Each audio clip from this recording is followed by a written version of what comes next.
Seja muito bem-vindo, seja muito bem-vinda a mais uma edição aqui do Resenha Cast, o seu podcast de Governador Valadares. Aqui você já sabe, todo dia é dia de episódio novo com uma pessoa diferente de uma área totalmente antagônica do personagem anteriormente entrevistado.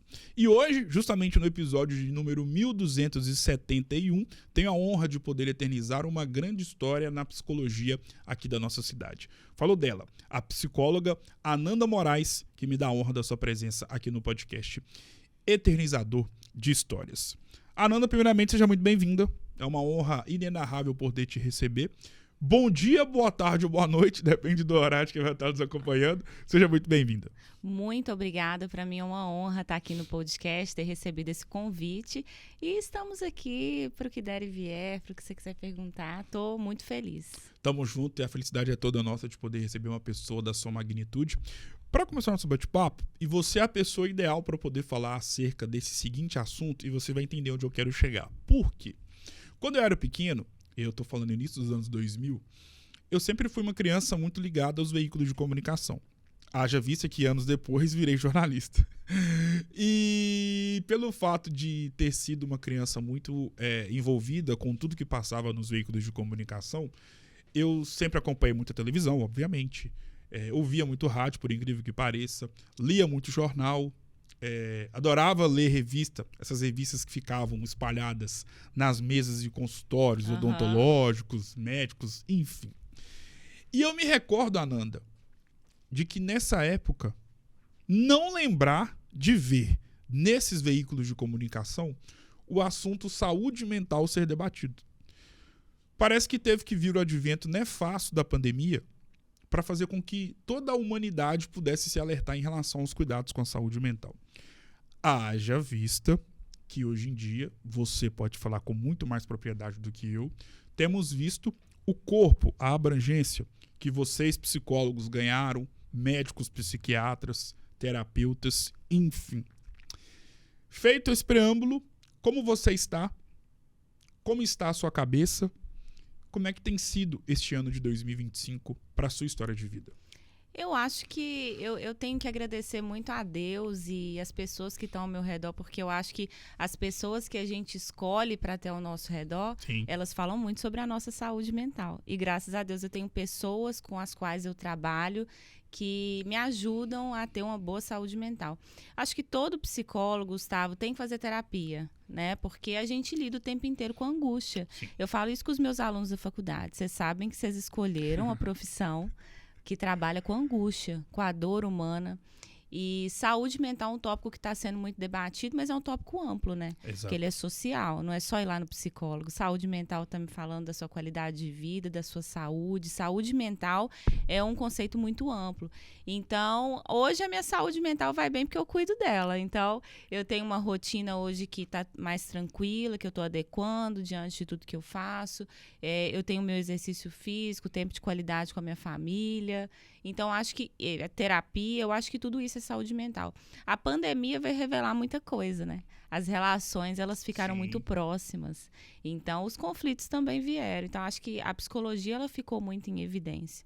A área que eu trabalho da infância também é uma área em evidência hoje, porque os pais têm se preocupado muito com os filhos, né? E o advento de muitas questões do neurodesenvolvimento, autismo, TDAH, entre outras coisas, que a gente tem trabalhado muito nesse sentido também. Qual que foi o grande legado que a pandemia deixou na sua vida? Eu acho que o grande legado foi resiliência, porque lá na clínica eu lembro que quando a pandemia começou, a gente ficou muito preocupado, porque nós atendemos crianças. Então, eu lembro da gente encapotado, com 1000 máscaras e face shield, aquela coisa toda. Sim. E foi um tempo de muita dificuldade, porque eu mesma até me adaptar com aquela máscara, né? E foi um tempo, eu acho, da gente pensar no que realmente é necessário para a nossa vida. Então, a gente começou a pensar nisso, né? Porque a nossa saúde estava em jogo. Eu falo que eu não peço para Deus muita coisa, mas eu peço saúde. Porque quando a saúde acaba, muita coisa acaba, né? E a nossa saúde estava em jogo, a gente começou a pensar o que é realmente necessário. Então, eu acho que o grande legado da pandemia foi resiliência. Qual foi o momento mais difícil que você viveu no período pandêmico? Eu acho que o momento mais difícil foi pensar que... Eu acho que quando tudo começou, quando a gente teve que ir no supermercado, aquela coisa de não saber se a gente ia poder comprar, se a gente ia poder trabalhar. E eu tenho a minha família, as pessoas ao meu redor. Eu falei, gente, como que a gente vai ficar sem trabalhar? Eu acho que foi aquele começo, foi o choque. Depois as coisas foram se desenrolando, a gente foi aprendendo, né? A terapia comportamental fala muito sobre o ambiente, que a gente vai se moldando o ambiente vai se moldando a gente. E foi o que aconteceu. Graças a Deus nós saímos daquilo, né? Amém. Como era a Ananda Moraes nos tempos de Colégio Imaculada? É engraçada essa pergunta, porque recentemente uma professora minha, Que legal. ela virou minha aluna na psicologia. É uma professora muito querida e eu falava com ela, né, das minhas lembranças de escola. Assim, eu até comentei com você antes aqui, mas eu vivi uma época muito de transição capilar, né? Sim. Então, eu era cacheadinha, depois eu alisei, porque eu acho que eu tinha uma autoestima baixa naquela época de escola, sabia? Olhando para trás, eu não me sentia uma aluna boa nas disciplinas. Eu acho que eu ressignifiquei isso tudo depois. Mas a escola, ela foi uma época de muitas amizades, Sim. alegrias, mas foi uma época também que eu me recordo com algumas dificuldades nesse sentido. Eu costumo dizer que o tempo de escola ele é muito nostálgico e muito gostoso ao mesmo tempo, pelo fato de que é um dos tempos que nós vivemos na nossa vida que não volta, literalmente. Tudo que você viveu no tempo escolar jamais vai voltar. E ele acaba tendo na nossa vida um impacto muito grande e uma quantidade inesgotável de lembranças boas, inolvidáveis. E pelo fato de ser um tempo muito nostálgico, ele carrega consigo momentos únicos e especiais. Qual que é a grande lembrança que você tem dos tempos de Colégio Imaculada? Aquele tipo de lembrança que, quando você passa em frente ao Colégio Imaculada, hoje, em pleno julho de 2025, independentemente do dia, do momento, da hora, vem na sua cabeça na hora. Gustavo, essa pergunta é interessante porque eu revivo isso sempre, não só passando na frente. Porque olha que interessante, eu me tornei psicóloga infantil e eu vou sempre ao Colégio Imaculada. Todo dia você lembra de alguma coisa. Então, eu tô sempre lá. Então, a minha entrada me traz... quando eu entro, eu tenho uma sensação muito boa de lembrar das minhas amigas, a gente correndo para um lugar que tinha lá para fazer piquenique. Sim. Dos jogos de basquete, porque eu jogava basquete. Não era boa não, tá, Gustavo? Era banco. Mas era muito legal, porque a gente viajava. Então, lembro das amigas do basquete, lembro das minhas amigas do piquenique. A escola, eu lembro da capela. Porque faz parte da minha escola, São Francisco e Santa Clara. Então, Madre Serafina, né, que é a madre da escola. Então, eu lembro da capela da igreja que eu cantei muitas vezes junto com os professores. São lembranças muito boas. Claro que naquela época eu acho que a gente ainda estava desenvolvendo autoestima, desenvolvendo várias coisas que são comuns dessa época escolar, mas as lembranças são boas. A psicologia que te escolheu ou você que escolheu a psicologia para sua vida? Eu acho que com certeza a psicologia me escolheu, porque eu entrei na psicologia pensando que eu ia ajudar pessoas, e a psicologia me ajudou a entender a minha vida. Eu falo que a gente não deve escolher a psicologia para se entender. No meu caso foi porque eu queria ajudar as pessoas, mas o fato de você estudar psicologia vai te ajudar muito a se entender, a entender a sua dinâmica familiar, a entender por que as coisas acontecem, a entender o comportamento humano. Então, foi maravilhoso para a minha vida. Eu falo que a psicologia, ela me resgatou, ela me tornou uma nova pessoa, ela me tornou quem eu sou, ela me deu possibilidade de realizar muitos sonhos. Então, eu sou apaixonada pela psicologia. Mediante o que você falou, por que, na sua visão, a psicologia te resgatou? Porque ela me fez entender sobre autoestima, ela me fez entender sobre contexto, ela me fez entender sobre família, ela me fez entender que as pessoas carregam uma história e que não adianta você querer mudar todo mundo, porque as coisas elas acontecem gradativamente. Então, tudo passa por um processo de aceitação. Então, eu acho que foi isso, sabe? Durante a minha vida toda, eu tenho uma história que, depois da escola, eu fui pro convento, né? Sim. Fui ser franciscana. De tanto que eu gostava, eu acho, de Exato. Santa Clara e São Francisco. Então, eu fui ser franciscana. Quando eu voltei, eu queria ajudar as pessoas, mas de uma forma que as pessoas pudessem ser ajudadas. E eu entendi depois que eu sou só uma mediadora nesse processo. As pessoas têm que querer, Sim. né? Então, a psicologia, ela me ajuda todo dia a entender o outro, a ser mais mansa, a ser mais tranquila com as coisas, a entender os processos. Eu acho que a psicologia... Eu fui feita para psicologia, ela para mim.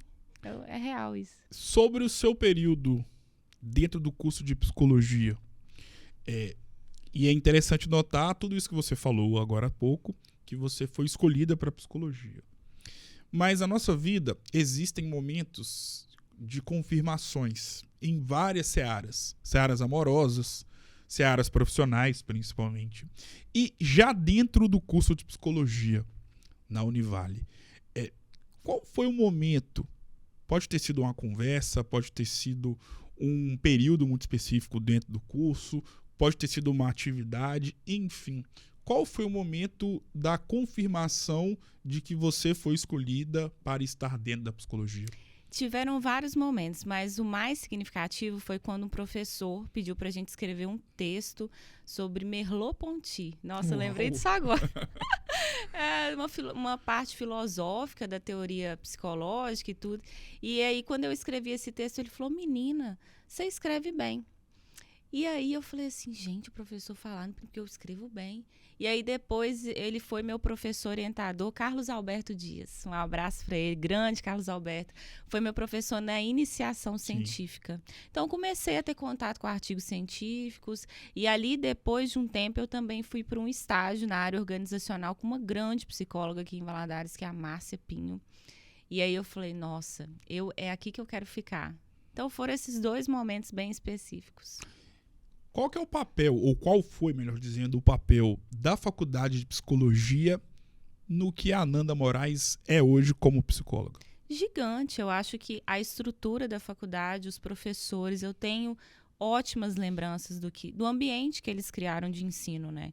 Então, é claro que no caminho a gente vai tendo dificuldades, a gente tem fases de pensar, será que isso é para mim? Será que eu vou dar conta?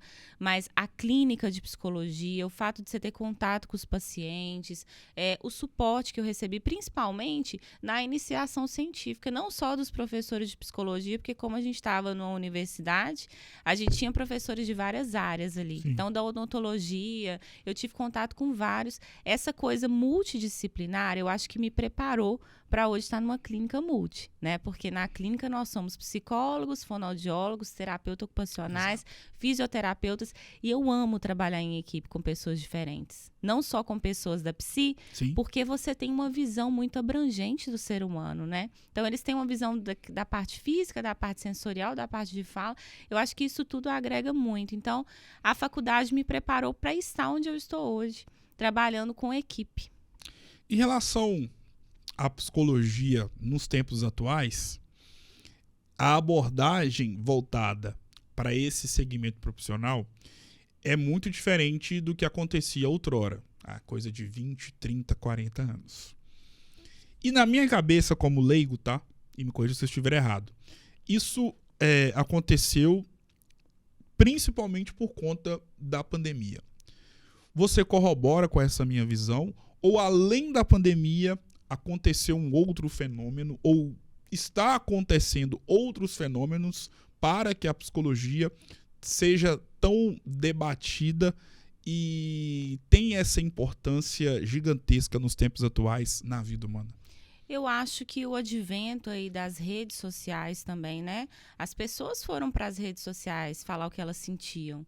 Antes, meu pai mesmo fala que no passado, minha mãe fala que no passado não tinha isso de você falar para seu pai e para sua mãe o que você sentia, né? Hoje as pessoas falam o que elas sentem, a questão de falar quais são suas emoções, o que você está sentindo, o que você está pensando. Seu pai está preparado para te perguntar, meu filho, o que você está sentindo?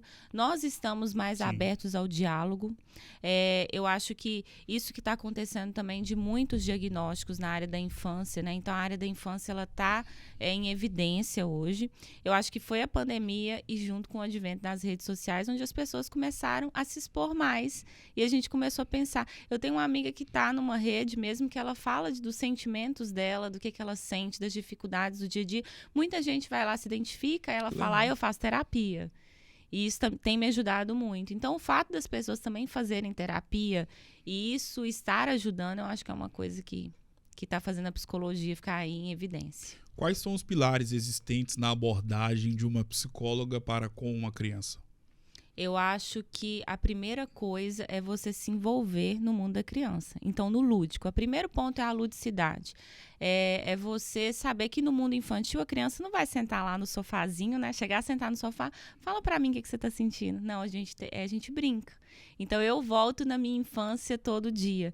Eu tive pais, Gustavo, muito afetivos, que brincavam de comidinha, que brincavam de cavalinho, que saíam para passear, que sentavam para brincar. Isso me ajuda muito, porque eu vejo os meus sobrinhos crescendo hoje, quando estão lá em casa, né? E os meus pais fazendo comidinha, as mesmas brincadeiras. Então, acho que o primeiro ponto é você se envolver no mundo lúdico. Não tem como ser psicólogo infantil sem gostar de brincar. O segundo ponto é o compromisso, porque quando você trabalha com criança, você tem que ter um compromisso muito grande, você tem que ter uma assiduidade muito grande, uma responsabilidade, porque é o filho de alguém. Sim. Né? Que está na sua sala, que pode cair, que pode machucar. Então, todo cuidado é pouco para trabalhar com criança. Então, esses dois pontos da responsabilidade junto com a ludicidade, a clínica que eu trabalho, né, ela se chama Lumen, de lúdico e homem. Né? Lumen é uma clínica infantil que junta esses dois aspectos fundamentais do homem com o lúdico, e é impossível trabalhar com criança sem a ludicidade. O quão necessária é a abordagem de uma psicóloga na vida de uma criança em pleno 2025? Nossa, é fundamental. Eu tenho eu tenho falado muito sobre isso, né? Que você não precisa ter um diagnóstico para poder ir no psicólogo. Porque hoje está muito em alta isso, né? TDAH, autismo, depressão, ansiedade. Diagnóstico não é identidade. Então, diagnóstico é uma coisa que pode te ajudar. Mas se você tem sintomas, se a criança está triste, se ela não está conseguindo ir bem na escola, porque muitas vezes as pessoas pensam assim, é bobeira, é preguiça. Muitas vezes não, o cérebro daquela criança que funciona diferente. Sim. Quantas crianças da nossa época, amigos nossos da época de escola, poderiam ter ido melhor na escola se tivessem tido um acompanhamento? Quantos fracassaram na escola, ficavam de recuperação, não conseguiam prestar atenção? Não sei se você lembra de algum amigo seu que ficava andando dentro de sala o tempo inteiro. Eu tenho. Eu também tenho. Será que essa criança naquela época não tinha um TDAH não diagnosticado? A gente não sabe, teria que avaliar, ver todos os sintomas. Então, o psicólogo está ali para entregar qualidade de vida, para falar assim, sua vida pode ser melhor do que ela é hoje. Né? Então, a criança ela pode se beneficiar muito do processo de psicoterapia e ali, quando a gente trata especificamente de autismo, nessa aquisição de habilidades para a vida, porque tudo que nós não queremos mudar a pessoa com autismo Sim. e com o TDAH. Nós queremos que ela tenha autonomia. Hoje, e aí mais uma vez eu na posição de leigo, tá? Pensar numa figura de um psicólogo na vida de um adulto é algo que se tornou comum. Quem não conhece várias pessoas, amigos, parentes, familiares, colegas de trabalho que possuem acompanhamento psicológico, mesmo sem ter nenhum tipo de enfermidade da mente, né? Uma depressão, um quadro de ansiedade. Hoje se tornou comum esse tipo de situação de você imaginar ou de saber e conhecer pessoas próximas que possuem um acompanhamento psicológico ou de um médico psiquiatra. No médico psiquiatra, já no caso, quando a pessoa já tem uma questão clínica da mente para poder se tratar. Uhum. Mas pensando na figura da criança, é comum o acompanhamento hoje em dia de uma psicóloga para com uma criança nos tempos atuais? É comum. Principalmente quando os pais não sabem, às vezes, não tem mecanismos para lidar com aquilo, né? Então, o pai, por exemplo, percebe que o filho é muito tímido. O pai já é muito tímido. Ele fala, Nanda, eu queria que ele desenvolvesse mais uma habilidade, porque eu vejo que a timidez me atrapalha muito. A gente vai avaliar, vai ver se isso está causando prejuízo para a vida dessa criança, né? Quais as coisas que essa criança não consegue acessar, porque timidez é uma característica, ela não é um problema. À medida que ela atrapalha as suas vivências sociais, ela traz prejuízos significativos, depressivo, esse é o critério diagnóstico, né? Esse fim de semana eu estava estudando um pouco sobre o autismo mesmo e fui gravar um conteúdo e eu falava assim, né, nesse vídeo, que a gente fala às vezes que a gente é um pouco autista, é um pouco TDAH, é um pouco depressivo. Não, essas características todas, elas estão presentes. O problema dessas características é quando elas se tornam tão acentuadas que elas prejudicam a nossa vida. Por exemplo, ficar em casa, gostar de ficar em casa deitado no sofá, não quer dizer que você é autista. Autismo tem a ver com a falta de habilidade de comunicação e interação social. A falta de habilidade não é gostar de ficar em casa. Tem muitos autistas que gostam de sair de casa. Então, são essas coisas que a gente pensa. Mas hoje a demanda grande da infância tem girado em torno dos transtornos do neurodesenvolvimento. Autismo, TDAH, claro, crianças ansiosas, depressivas. Eu falo que um grande ponto antes de você pensar em levar o seu filho ao psicólogo é pensar se ele está sendo prejudicado em alguma área da vida dele. Né? Será que ele não está conseguindo acessar alguma coisa? Existe uma banalização acerca dos diagnósticos? Sem dúvida, né? Diagnóstico hoje está virando um potinho de a virose dos médicos. Você pega aqui, ó, e toma e fala assim, é sentido da minha vida, agora eu tenho isso e tá tudo bem. E não é para ser assim, porque quando a gente banaliza, a gente tira o direito das pessoas que realmente têm um diagnóstico, vivências reais de dor e sofrimento. A sociedade começa a pensar que todo mundo é autista, que todo mundo tem TDAH, e essa não é a verdade. E as pessoas que realmente têm isso passam a ser descredibilizadas. Então é horrível isso. Eu falo que é muito bom que a gente fale sobre saúde mental, mas que a gente fale com responsabilidade, né? Que se você pensa que tem alguma coisa, que você procure um profissional e não faça um diagnóstico com um vídeo de 30 segundos de uma rede. Porque isso é muito sério, descredibiliza os outros, né? Então, eu acho que a gente está num mundo que a gente está buscando sentido. Sim. Aí você quer tomar o potinho do diagnóstico em busca do sentido para a vida. E o sentido muitas vezes não está aí, na maioria das vezes não, né? Para algumas pessoas que vivenciaram esses déficits a infância inteira ou passaram por coisas que elas não conseguiam explicar, talvez faça sentido, mas uma coisa que a gente tem que pensar, autismo, por exemplo, os sintomas têm que ter aparecido num período precoce do desenvolvimento, né? 0 a 3 anos. Então, a gente tem que pensar. Claro que depois você pode notar prejuízos, mas a gente tem que tomar muito cuidado com isso, Gustavo. Porque os diagnósticos, eles estão sendo banalizados. Como descobrir e identificar o início de um processo de depressão na vida de uma criança?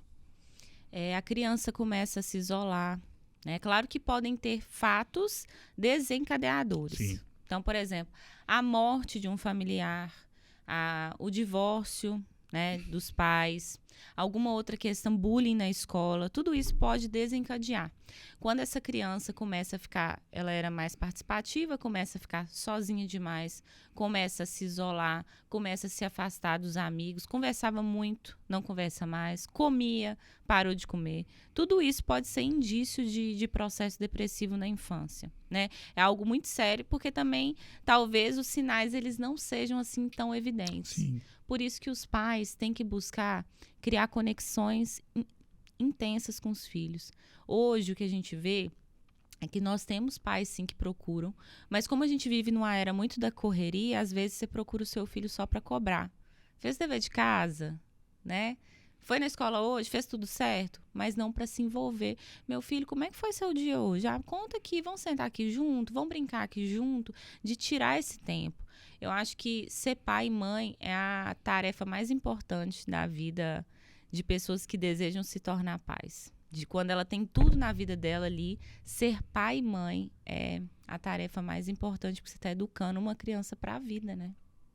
Pensando na vida e pensando na infância e na vida de uma criança, por que o período infantil na vida de qualquer ser humano é tão importante pensando na vida dessa criança no futuro? Por que eu falo isso?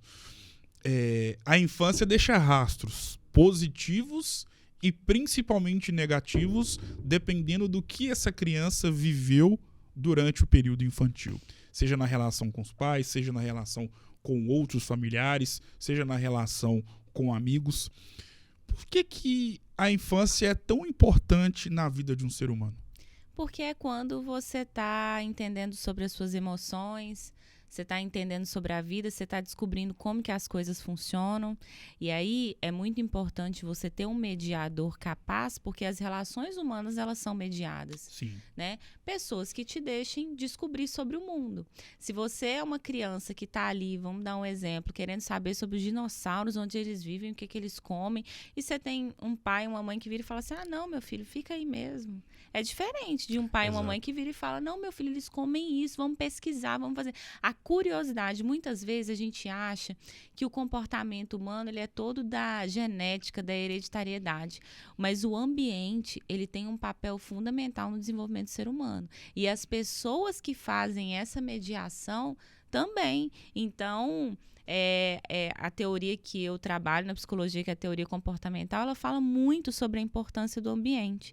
E eu fico pensativa, será que a gente não está valorizando demais a hereditariedade, a genética, a forma que a gente vem no mundo e está desprezando o poder que as interações têm? Porque as interações têm poder para dizer se essa criança vai ser curiosa, se essa criança vai ser menos curiosa. Então, eu acho que a infância ela tem um papel fundamental. Se você chora e o seu pai fala, não, você não pode chorar, não. Mas tem outro que fala, não, chora, meu filho, pode chorar. O que está acontecendo? Deixa eu entender. É diferente, né? Porque ali você vai ter o que a gente chama de modelagem dos seus comportamentos. Sim. E aí, no futuro, vai ser aquele homem que chora ou aquele homem que não chora, né? Hoje também existe a pandemia do universo das telas. Quem é que não conhece um filho de uma amiga ou de um amigo, ou um primo, um sobrinho, que tem 5 anos e já está mexendo no celular e não larga o celular para nada? O quão prejudicial essa ação é na vida dessa criança? Muito. As pesquisas já têm demonstrado prejuízos na fala, na comunicação, na interação social, no sono, na alimentação. Mas eu acho que o maior prejuízo hoje são as telas usadas para regulação emocional. O que é isso? Vamos pensar no Gustavo lá, criança, que estava na pracinha ou no parquinho. Sua mãe te chama, bora, Gustavo, a gente tem que ir embora. Não quer, começa a chorar, espernear, faz birra no chão. Entrega o celular para a criança ir embora, aí a criança vai tranquila. Na minha época nem tinha celular. Pô, velho. Não tinha na nossa época. Era aquele celular quadradinho. Exato, jogo da cobrinha. Na adolescência. Isso. Então, aí você não quer comer. Coloca o celular aqui, a criança está lá comendo com o celular. Você não quer esperar no supermercado fazer compra, você não quer fazer compra junto, toma o celular. Seus pais estão conversando, você está conversando junto, eles não querem que você converse, toma o celular. É o celular utilizado como regulador emocional. Isso é um problema, porque quando que essas crianças vão lidar com a frustração, né? Então, quando você entrega o celular, você está impedindo aquela pessoa de lidar com a frustração que é inerente à vida humana. Todos nós temos. Sim. Então, é um problemão. Eu falo que o celular em si, a tecnologia, não é um problema. Está aqui para ajudar a gente em muita coisa. Mas a forma como está sendo usada essa tecnologia é sim um problema que a gente vai colher os frutos no futuro. Birra, desregulação emocional intensa, explosão do comportamento. Então, é uma coisa para a gente cuidar. Em relação aos traumas vividos por crianças, obviamente durante o momento da infância, durante o período infantil, durante o período da infância, como lidar com eles pensando que normalmente traumas eles persistem na nossa vida até o nosso último dia aqui na Terra? E um trauma vivido por uma criança na infância, obviamente, ele vai ser vivido na mente dessa criança já quando ela já estiver adulta. E nós sabemos que o poder de um trauma na nossa vida, seja como adulto, mas principalmente enquanto criança, imagino eu, e me corrija se eu estiver errado, que para uma criança suportar um trauma é ainda mais difícil superá-lo. Enfim, qual que é o poder negativo, obviamente, dos traumas na vida de uma criança? A criança ela ainda não tem estrutura, né, para suportar, às vezes, muitas coisas que ela não deveria suportar. Por exemplo, um abuso sexual na infância. pode impactar toda a vida dela. Vai precisar de terapia, de tratamento, de revisitar esse Sim. local, por exemplo, desse abuso ou de outros traumas, de agressão. A gente pensa muito, né, Gustavo, que bater educa. Eu falo que bater só vai afastar seu filho de você. A teoria comportamental, ela fala muito sobre os efeitos colaterais da punição. Sim. Um dos efeitos é afastamento emocional. Você gosta de ficar perto de pessoas que te agridem? Por que a gente não pode agredir uma criança? Porque esses efeitos vão ficar, ela vai aprender a se esquivar de você. Então, a criança ela não tem ainda mecanismos suficientes para lidar com esses traumas. Então, no futuro, ela vai precisar ressignificar a terapia. Isso pode desaguar até em áreas que não tem nada a ver com trauma sofrido. Exato. Né? Então, você não sabe porque você adquiriu aquela estrutura de personalidade mais rígida, por que você não gosta de se expor, né? Por que você chora em determinado momento, se tem sensações que você não entende, pode ter a ver, sim, com as coisas que aconteceram aí na sua infância, sem dúvida. Qual que é o futuro que você enxerga para a figura de vocês, psicólogos? Hoje falam muito sobre a inteligência artificial substituindo a nossa profissão. E eu, Ananda, eu não acredito que isso vai acontecer porque eu penso que o calor humano, que é o que a gente chama também em algumas abordagens de relação terapêutica, né? Esse processo também de transferência em outras abordagens aí que falam sobre isso, ele é muito importante na psicoterapia. Exato. Então, quando você conversa com inteligência artificial, por exemplo, você não tem essa interação, você não tem essa troca. Eu acho que a troca ela é curativa, de alguma forma. Então, pode vir a inteligência artificial, a gente não sabe como que isso vai acontecer, mas eu vejo a gente aí muito presente no futuro. Com certeza. Em relação à sua história enquanto psicóloga, e existem profissões que se assemelham muito com a figura de um jornalista, com a profissão de um jornalista, por quê? O jornalista que se preze, ele precisa ouvir e relatar histórias. E você, enquanto psicóloga, escuta muitas histórias e acaba transformando essas histórias, ou até mesmo, dependendo da situação, salvando esses enredos. E esse é um dos poderes do psicólogo. Qual que é a grande história que você já teve a oportunidade de ouvir e, através do seu trabalho, obviamente sem citar nomes, você conseguiu transformar a vida dessa criança ou desse ser humano?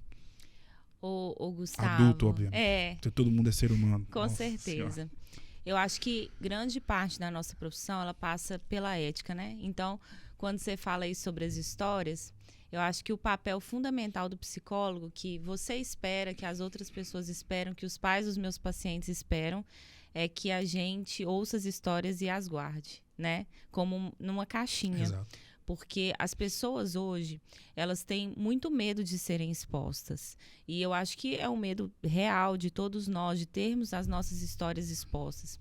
Mas falando de maneira bem geral, assim, do que eu pude transformar, eu acho que me transformou também. Que a minha história com o autismo, as famílias que eu tenho trabalhado durante esses anos, tem colhido frutos muito interessantes assim na área do TEA, né? Eu acho que o meu maior compromisso, o legado que eu quero deixar enquanto psicóloga é tratar as pessoas de forma que elas se sintam acolhidas, amadas, que elas tenham um lugar para onde voltar, sabe? Que elas possam contar, que elas possam chorar, porque muitas vezes a gente não consegue mudar a vida das pessoas, tá?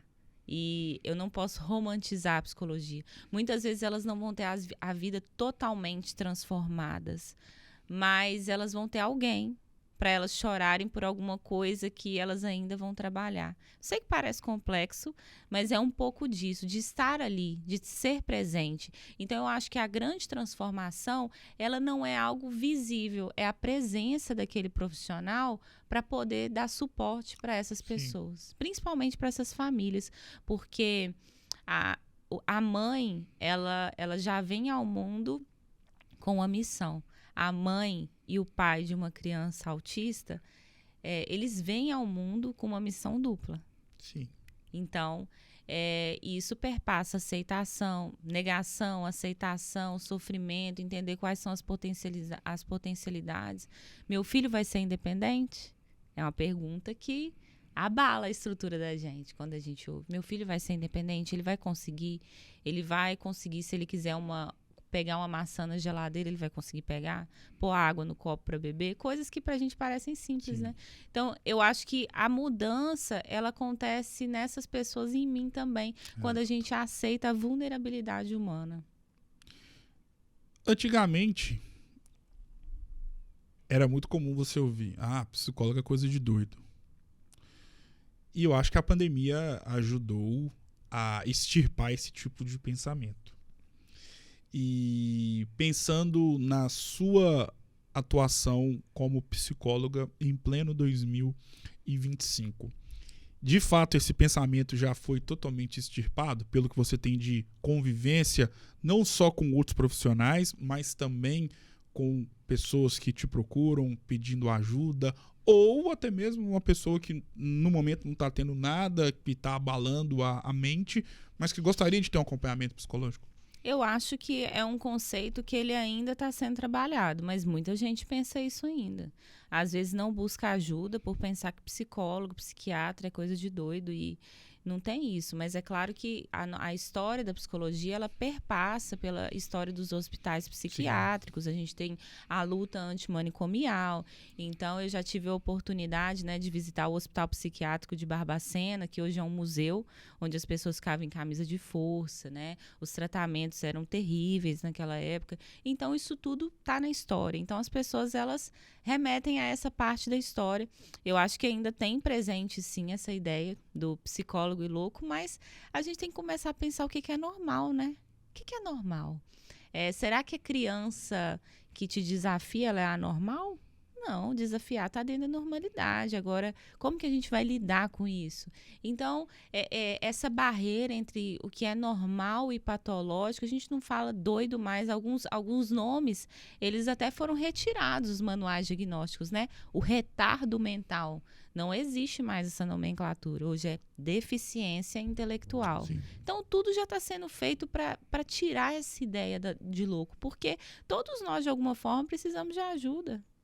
Eu, você, todos nós. Talvez não seja ajuda na psicoterapia, mas todo mundo tem algum ponto que, com certeza, precisa falar sobre ele.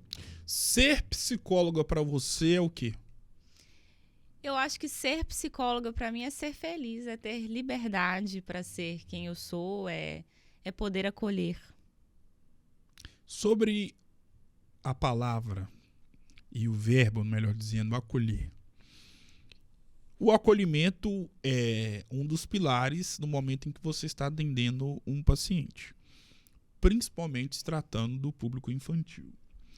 E pensando na ação de vocês psicólogos no momento de um atendimento, o que é fundamental, pensando num problema que você já identificou na vida dessa criança ou desse adulto e que vá fazer com que ali se estabeleça uma relação de confiança do paciente para com a sua figura? Ouvir sem julgar. E quando a gente fala da criança, é interessante, porque os pais, eles são os responsáveis legais dessa criança, mas até no atendimento com a criança existe sigilo. Sim. Existe falar, olha, eu vou precisar falar isso com a sua mamãe, com o seu papai, o que você acha? A gente pode falar junto? Então, é manter esse espaço. Esses dias uma criança falou para a mãe, ela conseguiu fazer uma coisa na casa dela e falou assim, nossa, tia Nanda vai pular de alegria. Porque realmente a gente vibra com as conquistas das crianças, né? Nós estamos na época de festa junina e às vezes a gente tem uma criança que é mais tímida, que não conseguia dançar, mas que queria dançar, mas chegava ali e ficava retraída. Aí conseguiu dançar, conseguiu fazer alguma coisa diferente, conseguiu desenvolver uma habilidade, né? E essa criança e esses pais ficam tão felizes. Eu acho que a psicologia é não pensar que você tem que resolver todos os problemas. Porque quem tem que resolver problemas, se quiserem, são as pessoas. Você está ali para mediar, para identificar, para fazer análises que a gente chama de funcionais do comportamento. Meu filho está fazendo uma birra que eu não sei por quê. Vamos descobrir a função desse comportamento. Porque birra por birra é uma coisa muito genérica. Por que isso acontece? Como que isso acontece? Que horas que isso acontece? Descrição. Sim. Então, a gente trabalha muito com essa parte de descrever, ouvir sem julgar. Pode ter certeza que se você for num psicólogo, ele vai ouvir sem te julgar. Ele vai te escutar, ele vai querer te entender, né? Ele vai querer explicar o seu comportamento para você de alguma forma, te ajudar a entender esse comportamento. Eu, mais uma vez, na posição de observador da atuação de vocês psicólogos, dos médicos psiquiatras também, das médicas, obviamente. E, Ananda, eu, há algum tempo, sempre voltei os meus olhos para a questão da depressão. E até porque, infelizmente, isso não é algo muito comum. Então, quem é que não tem um parente, um amigo, um colega de trabalho que esteve inserido nesse contexto ou ainda está inserido nesse contexto? Só que eu tenho percebido, através de relatos de pessoas próximas, de famosos na internet também, que a questão da ansiedade, infelizmente, tem ganhado um grande corpo na vida das pessoas. E sobre a ansiedade, como tratar esse transtorno?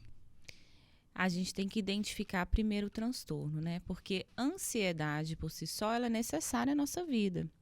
Então, hoje eu fiquei ansiosa para vir aqui. Mas uma ansiedade no nível aceitável, Sim. que fez com que eu me preparasse, que eu falava, vou arrumar, vou pegar uma roupa legal, vou me preparar, vou tomar um bom café da manhã. A ansiedade nos move. O problema é quando essa ansiedade que deveria nos preparar, ela começa a causar prejuízo, me dá palpitação, fazer eu pensar que eu não vou conseguir, que aquilo não vai dar certo, eu começo a suar, aí aquilo eu já não consigo fazer. Eu acho que uma das coisas importantes no mundo de hoje é a gente adequar a nossa vida ao que é possível, Gustavo, porque a gente está fazendo um monte de coisa. Eu digo isso por mim, Sim. Um monte de coisa. E a gente tem que começar a ter uma rotina que te permita respirar, viver o ócio, sentar no sofá da sua casa e falar assim, tá tudo bem eu ter uma hora agora sem fazer nada?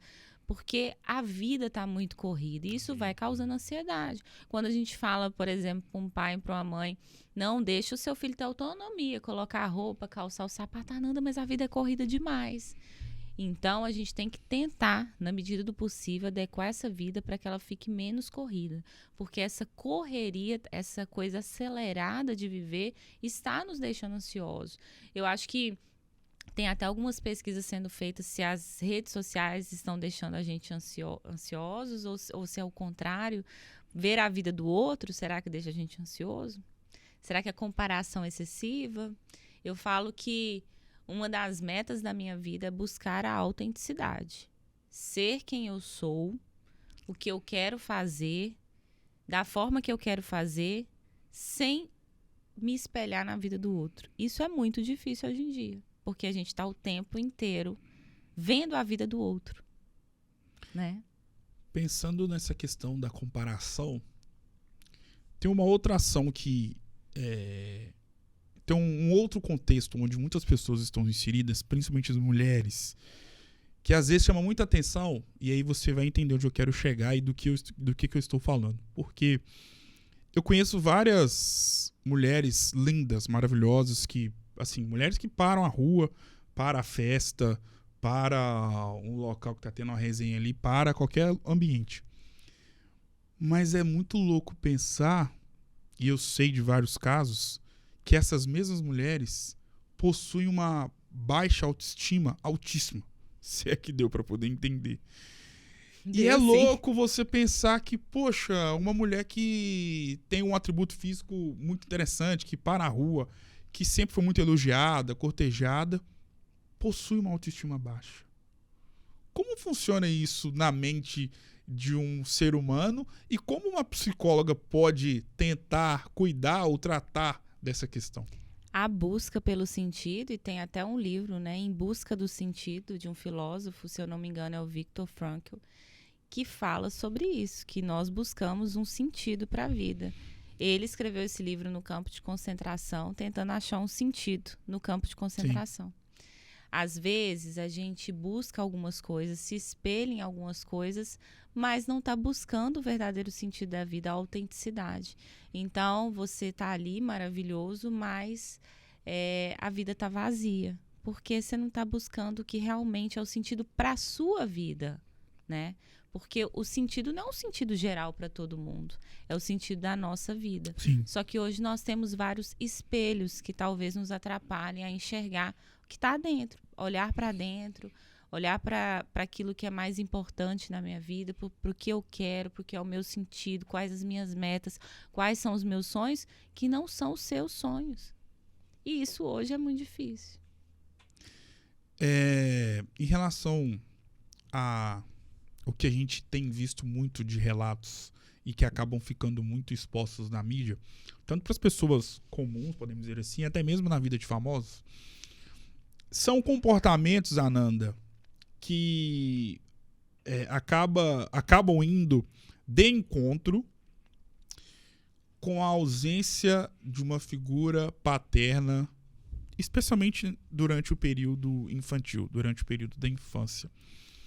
E aí você vê alguns comportamentos, tanto de homens e mulheres já adultos, e aí já conversando com psicólogos, médicos, psiquiatras, e em muitas dessas situações você acaba fazendo relação com a falta dessa figura de forma presente na vida desse cidadão.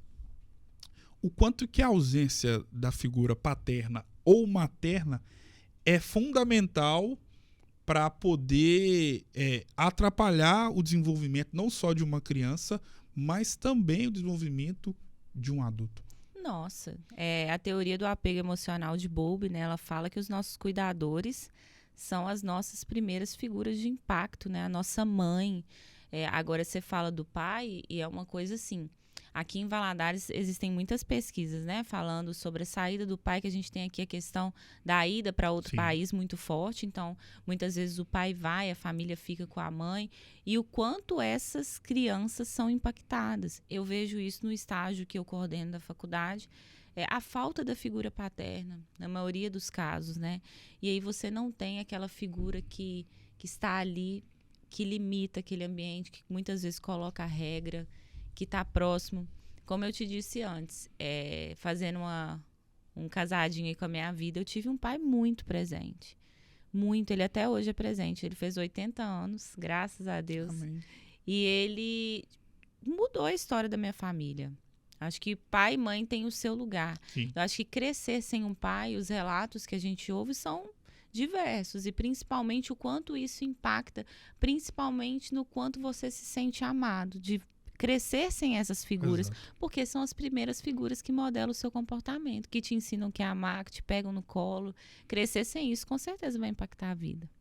Falando agora de relacionamento amoroso, tem uma outra questão que é muito falada, e quem é que, voltando agora para o senso comum, quem é que nunca conheceu a história de uma amiga ou de um amigo que era dependente emocionalmente do seu parceiro ou da sua parceira? No caso, isso estou falando no caso da dependência emocional. Como isso ocorre, primeiramente? Nossa, eu acho que é uma pergunta muito complexa. Eu brinco, né? Quando as pessoas me fazem perguntas assim, eu falo, nossa, eu sou terapeuta de criança. Porque isso é muito complexo. E a gente estuda muito em psicologia também a questão dos abusos, né? Por que uma pessoa permanece no ambiente em que ela não é amada, em que ela sofre agressões físicas? Será que existe alguma explicação para isso? Multifatorial. A explicação ela é vasta se a gente pensar no comportamento humano, no sentido de que essa pessoa está ali por um motivo. Agora, o que eu já ensino para os meus alunos no primeiro período, não julgue essa história, porque a gente não está aqui para julgar, a gente está ali para tentar entender esse contexto. Como que será que era essa relação anterior? Será que existe dependência financeira? Como será que é a vida dessa família? Como que é a personalidade dessa mulher que está, normalmente é a mulher, né? Sim. Que está ali. Então, acho que é o primeiro ponto, aprender a descrever as relações, porque não vai ter uma explicação única para isso. Quem é a Ananda Moraes? Nossa, uma pessoa feliz, apaixonada pela vida. Eu sou agradecida por existir. Sobre a sua existência, é impossível pensar na sua existência aqui na Terra sem linkarmos a psicologia na sua vida. E ouvindo você falar e estando de frente com a sua pessoa neste momento, é muito lindo ver o quanto que os seus olhos brilham falando de todas as questões ligadas à psicologia. O que é a psicologia na vida da Ananda Moraes? Além de um trabalho, é uma paixão, porque eu falo que eu amo ler tudo sobre psicologia, eu me interesso por assuntos que não são só da minha área da infância. Esses dias eu estava lendo um livro sobre narcisismo, outro sobre borderline, eu já estou pensando em fazer uma outra especialização na área adulta, porque eu adoro ler sobre isso. Eu trabalho com a análise do comportamento, que é uma abordagem, né? Então nós temos abordagens principais, psicanálise, que é a mais famosa, a análise do comportamento, terapia cognitivo-comportamental. Eu estou nessa área de análise do comportamento, mas amo ler coisas da psicanálise. A psicologia não é uma psicologia, são psicologias. Sim. São muitas formas de entender o ser humano. Então, é para mim mais do que um trabalho, é uma forma de existir. Faz parte da minha vida, gosto de ler sobre, sou feliz assim. Mudou minha forma de ver o mundo. A nossa vida se parece como um livro, com páginas positivas e páginas negativas. São assim todos os livros que já foram lançados e todos que serão lançados por toda a eternidade. E o mais interessante é notar que todo livro que se preze tem páginas, tem o título, tem a conclusão, tem a capa, tem a introdução, tem a numeração das páginas e tem uma outra coisinha que começa com a letra C, que todo livro tem, que você vai me responder agora. Que começa com a letra C? Ai, meu Deus. Já falei capa e conclusão. Ai, desenvolvimento do livro, capítulo. Não, começa com a letra C. Nossa, eu acho que você me pegou, Gustavo. Capítulo? Ok. Todo livro tem capítulo, independentemente do gênero, todo livro tem capítulo. E assim como as páginas, enquanto seres humanos, nós temos capítulos positivos e negativos. E esses capítulos forjam a nossa existência aqui na Terra. E existem capítulos na nossa vida que, na verdade, eles não seriam nenhum capítulo, eles seriam o nome do livro da nossa história. No livro da vida da Ananda Moraes, o que você falaria a respeito de 2 capítulos para lá de especiais e fundamentais na sua história aqui na Terra? Que são 2 nomes bíblicos até, inclusive falar isso é interessante, porque eu estou falando da Dona Maria e do seu João. Olha, os meus pais, a gente fica até emocionado, eu acho que eles são o capítulo mais importante da minha vida. O meu pai, porque eu me espelho nele, eu olho para ele e falo, Deus me dê essa mansidão, porque meu pai é um homem manso e humilde de coração, assim. E a minha mãe é a fortaleza, é aquela que luta com todas as garras para poder fazer alguma coisa para os filhos. Então, a minha mãe lutou a vida inteira, a história dela é permeada de montanhas que ela teve que escalar. Primeiro foi adotada, passou por muita coisa, teve que caminhar muito, trabalhar muito para fazer os filhos serem quem são. E o meu pai, que foi nosso suporte, foi nosso afeto, modelo de carinho, de presença, os 2, né? Eu falo que eles souberam ser pais. Brincaram com a gente desde a infância. Eu tenho muitas lembranças na porta de casa com a minha mãe fazendo comidinha, com meu pai chegando, comigo brincando de bola com os meninos na rua e os meninos olhando de longe. Ananda, seu pai tá chegando, esconde que ele vai brigar com você. Ele não gostava que eu jogasse futebol com os meninos, normal naquela época. Mas são meus modelos, são o capítulo mais importante da minha vida. Eu não seria quem eu sou sem eles. Pensando nos capítulos, como eu disse anteriormente, temos capítulos positivos e negativos. No livro da sua vida, qual que é o capítulo mais triste? Eu acho que o capítulo mais triste no livro da minha vida foi uma fase muito difícil que eu nunca esperei viver, que foi o meu divórcio. Então, eu acho que a gente não se casa para se separar, Sim. né? Então, foi onde que eu tive que ressignificar muitas coisas, muitas ideias que eu tive sobre mim mesma, que eu tive que entender um caminho inteiro. Mas eu falo, Gustavo, que às vezes a gente acha que coisas acontecem na nossa vida para nos jogar lá embaixo. Mas a gente tem que pegar essas pedras. Exato. Então, eu peguei essas pedras e construí um castelo. E entendi que coisas vão acontecer. Eu sempre tive um pensamento muito rígido na vida, que as coisas tinham que acontecer de determinada forma. E quando elas não aconteceram, eu tive que recorrer à psicologia e ressignificar, junto com o meu terapeuta, de repensar o meu caminho, de pensar como que vai ser a vida agora. Porque foi uma fase muito difícil, mas que hoje eu sei que eu superei, que eu consegui, mas é um capítulo da minha história que às vezes eu penso assim, será que eu posso apagar? Mas não tem como a gente apagar as coisas da nossa vida. E eu acho que o processo terapêutico, ele te faz ressignificar muita coisa. Em contrapartida, qual é o capítulo mais bonito da sua vida? Eu acho que o capítulo mais bonito da minha vida é o que eu vivo hoje. São as possibilidades, né, de estar com a minha família. Eu tenho 3 sobrinhos maravilhosos, que eu acho que me alegram muito. Eu tenho a minha família próxima, eu tenho, como eu te disse no começo, parceiros de trabalho que para mim são os melhores. Leila e André, beijo para vocês, Legal. Porque vocês fazem a minha vida melhor. Eu acho que ter pessoas assim ao meu lado, trabalhando todo dia, a Rejane também que trabalha comigo, que me dão paz para poder trabalhar. É o capítulo que eu estou escrevendo também da minha vida enquanto docente, porque é uma coisa que aconteceu repentinamente na minha vida, mas que me traz muita alegria. Eu amo os alunos da faculdade, eu amo estar próxima e poder ensinar um pouquinho do que eu aprendi, porque como professora, Gustavo, eu entendi que eu ainda tenho muito para aprender. Muito, muito para estudar. A minha área hoje, que é do comportamento, né, que eu leciono sobre, é uma possibilidade gigantesca de criar conexões. Então, os meninos quando entram, né, sempre quando tem formatura e eu tô lá na frente olhando para eles, eu falo, meu Deus, formamos mais profissionais para o mercado. Para mim é uma alegria sem fim. Eu acho que é um dos capítulos mais bonitos da minha vida. E um dos capítulos mais bonitos da sua vida, eu sei que é salvar vidas e transformar histórias através da psicologia. E talvez essas ações sejam uma das mais lindas da vida de quem lida com a psicologia. O que isso representa para a sua história de vida? Responsabilidade. Porque saber que você tem pessoas que contam com você.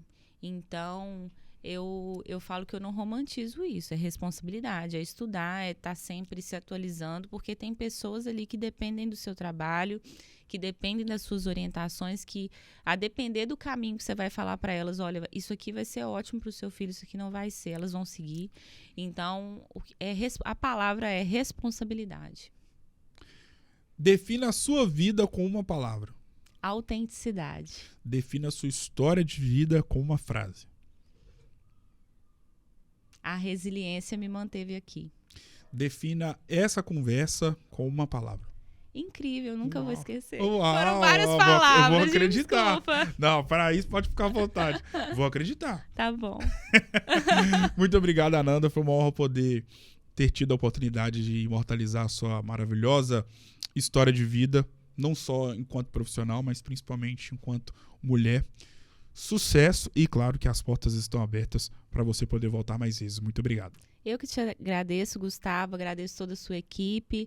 Muito obrigada por esse programa lindo e eu espero que você continue colhendo muitos frutos, tá? Amém. Beijo grande. Eu que agradeço, Ananda, e o episódio número 1271 do Resenha Cast vai ficando por aqui. Um grande abraço e claro que eu volto em uma próxima oportunidade. Até mais.